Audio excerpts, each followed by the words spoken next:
예, 이제 보궐선거가 막 끝났기 때문에 이제는 대선을 둘러싼 여러 풍문들이 이어지고 있습니다. 그 가운데 하나가 여당에서는 구체적으로 말하면 친문 지지층에서 유시민 이사장에 대한 언급이 부쩍 늘었다는 건데요. 유 이사장 스스로도 최근 의미심장한 말들을 쏟아내고 있습니다. 그 화면부터 만나보겠습니다.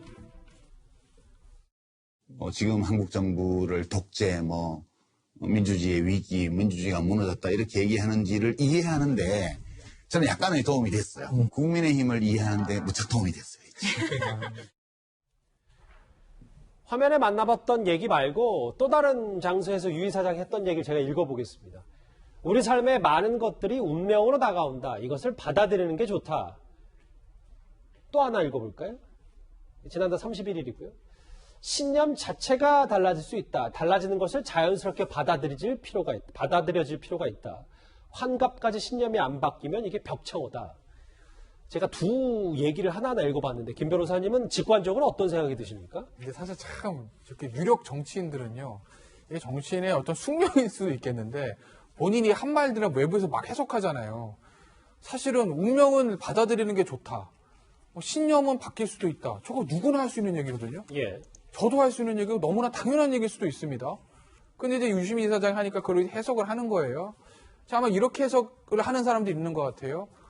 운명으로 다가오는 거 받아들이는 게 좋다. 왜냐면 노무현 전 대통령, 문 대통령, 자서전에만 다 이제 운명이라는 얘기가 들어가니 특히 이제 문 대통령과 자서전 제목에 문재인의 운명 보면 정치를 하고 노 전 대통령 뒤를 이은 것이 본인의 운명이다. 이런 얘기 아니겠습니까? 예.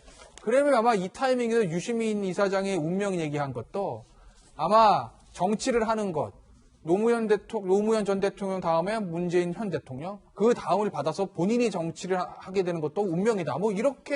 이런 뜻을 내포하고 있는 거 아니야? 이렇게 해석이 되는 거고, 신념 자체가 달라질 수 있다. 저것도, 그래서 저는 저걸 처음 보고 어떤 생각을 했냐면, 지금 이런 거 있잖아요. 지금 여권이 지금 이번에 서울 부산시장 선거 참패를 하니까, 기존에 본인들이 가지고 있던 그 생각을 조금 바꿔서 중도층에 좀 포커스를 맞춰야 다음 대선을 이길 수 있는 것 아니냐, 그런 얘기들이 여권 일부에서 좀 나오고 있지 않습니까? 예. 그런 의미에서 신념을 바뀔 수 있다. 저는 그렇게 처음에 생각을 했는데 제가 순진했던 거더라고요. 그게 아니라 본인이 지금 정치를 하지 않겠다고 했던 것, 그게 바뀔 수도 있다라는 것을 좀 내포하는 건 아니냐, 이런 또 해석들도 좀 있는 것 같아서 결국 유시민 이사장의 본 뜻이 뭔지는 아마 한 달, 두 달 지나면 알 수 있지 않을까요? 왜냐하면 친문 일부 지지층들 향해서 유시민 등판론 목소리가 꽤 높다고 전해지고 있기 때문에 네. 구자영 차장도 이 말이 네. 정계 복귀를 시사한 거라고 들리십니까? 네. 그러니까 이제 그 밑자락을 까는 거죠. 자가 발전이 시작됐다라고 이제 볼 수도 있을 것 같고요. 왜냐하면 이번 그 4월 7일 이 서울시장과 부산시장 이 참패가 여당 지지층에게는 상당히 좀 큰 충격으로 다가왔을 겁니다. 더더군다나 문재인 대통령을 만드는데 앞장섰던 이 친문 지지층들의 경우에는 마땅히 지금 이 지지를 해야 될 구심점이 좀 그 흐려진 상태거든요. 물론 대선 여론조사에서는 그 이재명 그 경기지사가 상당히 높은 지지율을 기록하고는 있습니다만 이 지사가 이제 친문 지지층의 어떤 그 열렬한 지지를 받는 후보는 아니다 보니까 지금까지는 이낙연 그 대표를 통해서 상당히 많은 지지층이 결집을 했었는데 보궐선거 참패 이후에는 과연 이낙연 대표로 대선을 완주할 수 있을 것인가, 윤석열이라는 이 그 가상의 이 후보를 꺾을 수 있을 것인가, 이런 거에 대한 회의론이 엄습하다 보니까 예. 이 친문 지지층, 이게 역대 이 문재인 대통령을 만드는데 앞장섰던 지지층의 어떤 강력한 지지를 결집시켜내려면 뭔가 구심점이 필요한다. 그러려면 이 진성, 이 원조 친문 후보가 나와야 되는 거 아니냐. 근데 이런 논리적인 귀결을 하다 보면 그럼 마땅한 사람이 누가 있을까? 찾아보다 보면 유시민 이사장 본인이 생각해도 본인이 적임자라고 생각할 수 있고요. 또는 주변에서 이 친문 진영에서 유 이사장이 지금 손 놓고 내년 대선을 가만히 방기해서야 되겠느냐. 이때 좀 나서야 되는 거 아니냐. 이제 이런 움직임이 있을 수 있기 때문에 아무래도 4.7 이 보궐선거의 참패가 유시민 이사장으로 하여금 저런 목소리를, 운명을 언급하면서 운명적으로 대선에 뛰어들려고 하는 채비를 하고 있는 게 아닌가, 그런 생각이 듭니다. 근데 화면에 보면 이 부분도 있어요. 근데 조상호 부대변인. 다른 얘기를 하면서 유튜브 알릴레오에서 국민의힘이 왜 민주주의를 위기라고 현 정부를 비판하는지 이해할 수 있게 됐다. 그래서 야당에서는 난독증 아니냐 이런 비판까지 있는데, 왜냐하면 유시민 사장이 그 정치평론이나 혹은 현안들에 대해서는 이제 언급하지 않겠다고 이후에 또 이런 얘기를 했기 때문에요. 예. 근데 사실은 그 유시민 이사장의 저 발언은 여러 측면에서 해석이 되는 거예요. 왜냐면, 그러니까 정부가 저 책의 주요 골자는 그렇지 않습니까? 정부나 아니면 정치인들이 굉장히 어떻게 보면 합리적인 메시지가 유약해 보일 때 강성 메시지들을 이용해서 지지층을 선동하고 그 선동위에 올라타는 정치인들이 결국에는 민주주의를 위기로 빠뜨리고 붕괴시킨다는 내용이거든요. 예. 그런 부분에 있어서는 예를 들면 그 국민의힘 입장에서 바라봤을 때는 민주당 내 강성 지지층들, 그 지지층들이 부르짖는 그런 목소리들이 민주주의를 위기에 빠뜨린다고 지적할 수도 있는 부분이고, 역으로 또 민주당 내에서 합리적으로 정권을 운영해보겠다는 사람 입장에서는 그 국민의힘 내부에 굉장히 강력한 그 강성 지지층들이 또 있어요. 그러니까 예를 태극기부대로 대표되는 그런 강성 지지층들이 있는데, 그런 강성 지지층들의 목소리에 올라타서 포퓰리즘으로 선동하는 정치인들이 또 분명히 있거든요. 예. 그런 사람들이 민주주의를 위기에 빠뜨린다는 그런 측면입니다. 그래서 양측 다 어떻게 보면 그런 위기에 빠뜨리는 그런 정치를 할 때 그 시각에 따라 국민의힘에서는 민주당을 이거 민주주의를 위기에 빠뜨리는 장본인으로, 그다음에 또 민주당에서는 또 국민의힘을 민주주의 위기를 빠뜨리는 장본인으로 지적할 수 있는 거죠. 그런 부분에서 국민의힘의 그러한 지적들이 이해됐다, 그렇게 해석할 수도 있다고 봅니다. 예. 유시민 이사장의 과거 다짐에도 불구하고 여기 계신 분들도 좀 한 분 한 분 지적해 주셨지만, 평론을 해주셨지만, 정계 복귀 가능성을 점치는 사람들이 꽤 많습니다. 유시민 이사장은 3년 전에 이런 말을 했었습니다. 저는 책 읽고 글 쓰는 데 쓰는 시간을 조금 덜어서 재단 이사장 활동에 쓸 생각입니다. 임명직 공무원이 되거나 공직선거에 출마하는 일은 제 인생에 다시는 없을 것임을 분명하게 말씀드립니다. 저희 지지율을 준비했는데 이재명, 윤석열, 이낙연, 직함을 빼고 이 순입니다. 유시민 사장은 이 여론조사 결과에 등장한 적은 없던 걸로 제가 기억하는데, 이현정 의원님. 네. 어쨌든 이재명 지사와 당내 경선을 할 사람도, 그리고 당내 경선에서 이겨서 윤 전 총장과 대적할 사람도 유시민 이사장뿐이다라는 게 친문 지지층의 생각인 것 같습니다. 우선 그 이야기 하기 전에 어떻게 민주주의가 무너지는가, 이 책을 읽고 국민의힘을 상상하셨다는데 저는 대단한 상상력이라는 생각이 들고요. 이 책을 아마 읽어보시면 과연 여기서 국민의힘을 생각할 수 있는가라는 저는 생각이 들고요. 지금 이제 이 대선이라는 게 학교로 따지면요, 전교 회장을 뽑는 선거 아니겠습니까? 예. 이 학급 반장 뽑는 선거 아닙니다. 자, 근데 유시민 이사장이 나온다고 한들 제 생각에는요, 과연 확장성이 있겠습니까? 저는 그런 의문을 던지고 싶어요. 물론 그 당내에서 친문들 내에서는 뽑힐 수가 있겠죠. 근데 이번 선거 결과를 한번 보십시오. 그러면 이번 선거 결과를 보고도 과연 그동안 유시민 이사장이 했던 여러 가지 지금 진영 논리에 빠져서 했던 여러 가지 그 행동과 언행들을 보면 과연 확장성이 있겠는가? 저는 굉장히 부정적이라고 보거든요. 지금 이 구도에서 만약 이재명 지사, 이낙연 전 대표 이런 나와 있는 구도에서 유시민 이사장이 나온다고 한들, 친문에서 과연 그 사람 뽑는다고 한들 과연 본선 경쟁이 있겠는가라는 의문이에요. 지금은요, 결국은 지금 중도와 이쪽을 누가 먼저 어떤 면에서 보면 지금 이번에 보셨지 않습니까? 20, 30대가 그 스윙 보터가 된 걸 보셨잖아요. 예. 과연 그런 20, 30대들한테 유시민 이사장의 옛날에 했던 20대 남성들은 롤이나 게임이나 하고, 군대 가는 걸 하고 이런 이야기를 하시는 분이 과연 그 지지를 받겠어요? 저는 그래서 이거는요, 어떤 면에서 보면 좀 친문들 자기 진영 논리에 빠져 있는 거다라는 생각이 들어요. 예. 그러니까 우리가 뭔가 만들면 대선에 나가 이길 수 있다라는 저는 착각을 한다는 생각이 드는데, 이번 선거 결과를 보면 그런 저는 착각에서 빨리 빠져나오는 게 좋다라는 생각이 듭니다. 그럼 이현정 의원님 말씀 받아서 구장처장 기자님들께 결국은 네. 이렇게 유시민 차출론까지 등장한 건 그만큼 민주당이 지금 최악의 위기다, 이렇게 받아들여도 되는 거예요? 민주당 전체도 위기지만 그 민주당 내에 있는 친문 진영의 위기의식이 상당히 좀 크다, 이렇게 볼 수 있을 것 같습니다. 왜냐하면 구심점이 있어야 되거든요. 다음 정권이 어떻게 되든, 정권 재창출이 되든, 또는 정권 교체를 막기 위해서 누군가를 내세울 수 있어야 되는데, 지금 이번 서울시장과 부산시장이 너무 큰 표차로 지다 보니까 이제 충격에 빠진 겁니다. 그러다 보니까 그러면 누구라도 조금 만회할 수 있는, 이런 지지율 격차를 만회할 수 있는 사람이 누가 있을까? 그런데 이제 여권 후보 중에서 유시민 이사장이 호불호는 갈리지만 이 대국민 인지도는 상당히 높은 편입니다. 만약에 여론조사상에서 유시민이라는 그 선택지를 넣게 되면 아마 2, 3%는 훨씬 더 높은 지지율이 나올 가능성이 있거든요. 그러니까 그만큼 이 범여권에서 이 대선 주자를 만들어낼 수 있는 지명도 있는 인물이 누구냐 찾아보니까 유시민이 있고, 또 유시민 본인이 생각할 때도 다른 이재명 지사나 아니면 이낙연 대표 기존의 어떤 대선 주자로는 윤석열을 꺾지 못할 수도 있겠다. 그러면 나라도 나서야 되는 거 아니냐. 이제 이런 자가 발전과 또는 주변에서의 어떤 부추김이 좀 이런 그 유시민 뭐 대선 차출론으로 이어지고 있는 게 아닌가 싶고요.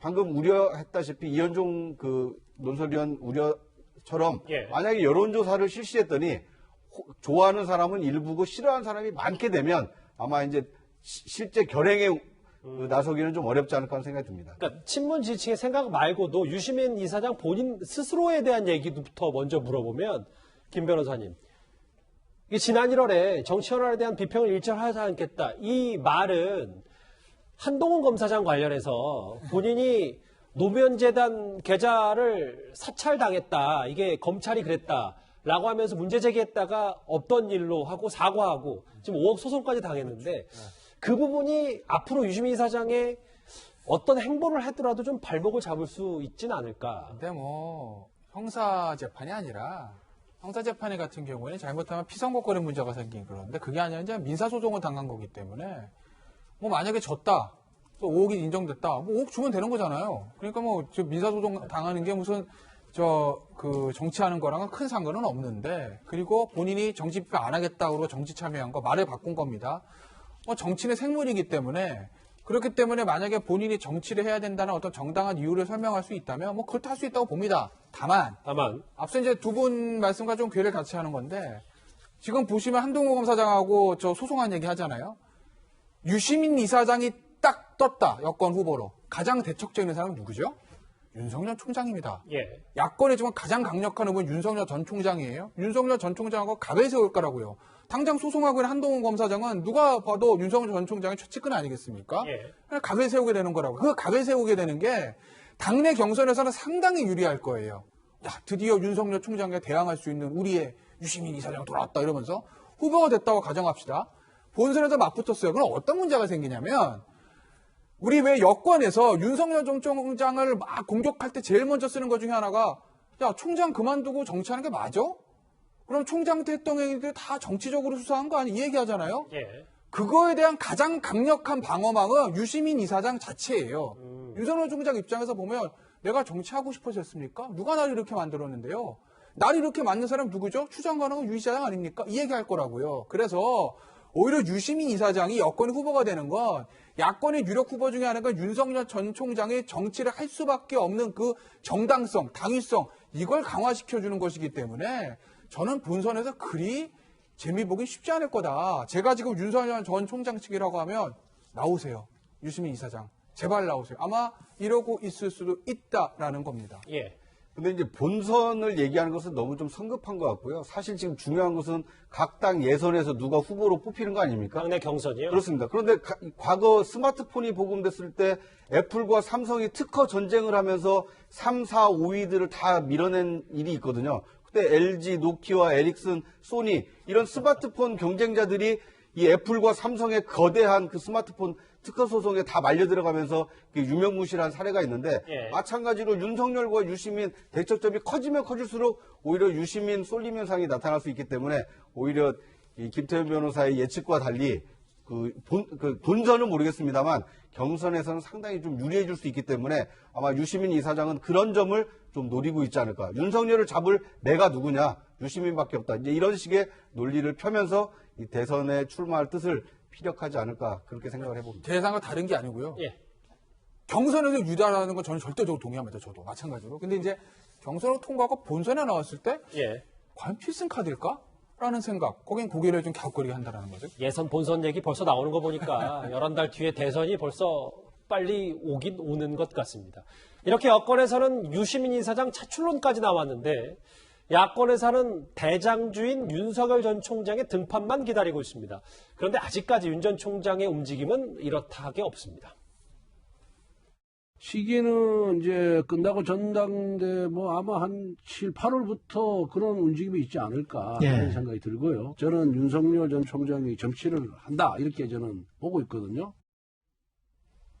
이현정 의원님, 오늘 문화일보 한 칼럼을 보니까 윤 전 총장이 측근들에게 나는 지금 동굴 속의 곰이다 라고 얘기를 했는데, 그러니까 본인이 동굴 안에서 동굴 밖으로 뭔가 행보를 하려면 좀 시간이 걸린다 이런 뜻으로 해석해도 되는 거예요. 뭐 환웅이라는 이야기겠죠. 지금 뭐 쑥과 마늘로서 이제 먹고 있다는 그런 이야기 같은데, 윤 전 총장이 아마 이제 나설기 위해서는 본인의 내적 축적이 필요할 겁니다. 즉 검사로서의 어떤 평생을 살아왔던 사람이 정치인으로 변신할 때 그 변신에 대한 동력이 필요하거든요. 그렇다면 또 여러 가지 학습이 필요할 거예요. 이제 그 시간적인 게 필요한 것이고, 또 하나는 정책 상황에 따라서 어떤 시점을 조율하는 면도 있을 겁니다. 지금 보면 각 당이 4.7 재보궐선거 충격으로 인해서 지금 지도체제가 지금 상당히 흔들리고 새로운 지도체제가 마련된 국면 아니겠습니까? 여든 야든요. 근데 이 상황에서 윤 전 총장이 바로 나와버릴 경우는 굉장히 혼란에 빚을 수 있는 거죠. 그렇다면 윤 전 총장이 뭐 여당은 뭐 아니라고 하면 야권 같은 경우도 윤 전 총장이 지금 이렇게 뭐 안철수, 그다음에 국민의힘, 김종인 뭐 등등 굉장히 이제 이 선거 이후에 농공행상 또 서로 간에 어떤 면에서 보면 뭐 자기가 많이 했다 뭐 등등을 가지고 지금 경쟁을 벌이고 있는 정리되지 않은 국면에서 불쑥 나와버릴 경우에는 굉장히 혼란을 또 가중시킬 수도 있고 효과를 반감시킬 수도 있는 측면이 있지 않겠습니까?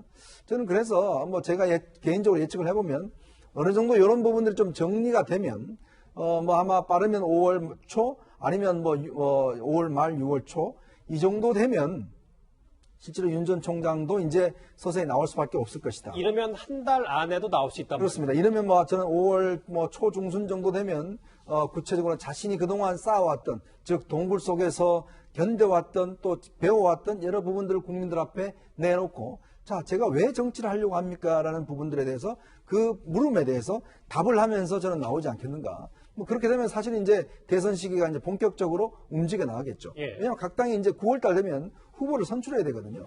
그 일정에 비춰보면 이번 여름은 굉장히 뜨거운 여름이 되지 않겠는가 싶습니다. 김 변호사님, 그럼 제가 비슷한 질문을 드리면 지난주 금요일에 저희가 짚어봤던 조영 원내대표는 뭐 돈 얘기도 하면서 7월 안에 좀 들어와야 된다라는 얘기를 했는데, 그럼 윤 전 총장이 얘기, 나는 지금 동굴 속의 곰. 그러니까 내가 왜 대선에 출마하는지 혹은 시대 정신이 확실히 잡히기 전까지 본인 스스로 뭔가 머릿속에 다 정리가 되기 전까지 윤 전 총장이 한 달 안에 나올 가능성은 없다고 봐야 되겠네요. 본인 내적인 거 외적인 게 있을 거예요. 지금 김종선 국가 말씀하신 어떤 시대 정신이라든지 경제와 외교에 대한 어떤 식견, 사실 그런 것들이 뭐 몇 달 공부한다고 되는 건 아니거든요. 그래도 지도자가 될 사람이 최소한의 갖춰야 될 소양들이 있기 때문에 그런 것들을 좀 내적으로 축적되는 시간을 가질 거고, 역시 이제 외부적인 거는 역시 국민의힘의 지도체제 개편을 비롯한 야권의 재편 과정일 거예요. 결국은 어떤 형태로든지 국민의힘의 입당이든 합당이든 단일화든 국민의힘과 함께 할 수밖에 없는 것이거든요. 마지막 순간에 가면 시기의 문제, 시기와 방식의 문제인 거지. 그렇기 때문에 정치권의 본격적인 대비는 아마 국민의힘의 지도체제 개편과 맞물려서 돌아갈 수밖에 없을 거다. 가장 윤석열 총장 입장에서 보면 국민의힘과 함께 하긴 하되 언제 어떤 형태로 좋은 모양새로 함께하느냐, 이게 중요한 것 아니겠어요? 그래서 아마 그런 것들을 조금 야권의 어떤 흐름, 변화의 흐름들을 보면서 저울질하고 있을 겁니다. 근데 구자홍차장, 안철수 대표는 그 윤 전 총장에게 직접적인 러브콜도 보냈었고, 김종인 비대위원장은 윤 전 총장을 별의 순간 뭐 높이 평가하면서 러브콜 아닌 러브콜 이런 메시지도 했었는데, 이거에 대해서 윤 전 총장이 이렇다 할 지금 언급은 없는 것으로 전해지고 있거든요. 이 두 사람의 김종인 전 비대위원장과 안철수 대표의 혹여나 감정 싸움이 혹시 윤석열 전 총장을 가운데 두고 싸우는 건 아닌지, 이 해석 맞습니까? 그렇게 보시는 게 좀 지금 현재로서는 맞을 것 같습니다. 왜냐하면 김종인 비대위원장도 그렇고 안철수 대표도 그렇고 스스로 어떤 다음 대선을 주도할 수 있는 어떤 힘과 능력을 가지고 있는 분들은 아니거든요. 왜냐하면 강력한 대선 주자가 되거나 아니면 강력한 대선 주자를 만들어낼 수 있는 어떤 당 대표 정도가 되면 모르겠지만, 아직은 뭐 비대위원장에서 이제 물러난 자연이신 분이고, 그리고 안철수 대표의 경우에는 그 서울시장 후보 단일화에서도 패한 세석 정당을 가지고 있는 국민의당의 소수 정당의 대표거든요. 예. 이런 사람이 과연 내년 대선에 킹이 되거나 또는 킹메이커 역할을 할 수 있겠느냐. 회의적인 시각이 있거든요. 그런데 윤석열을 만났을 때는 이게 윤석열급이 되는 겁니다.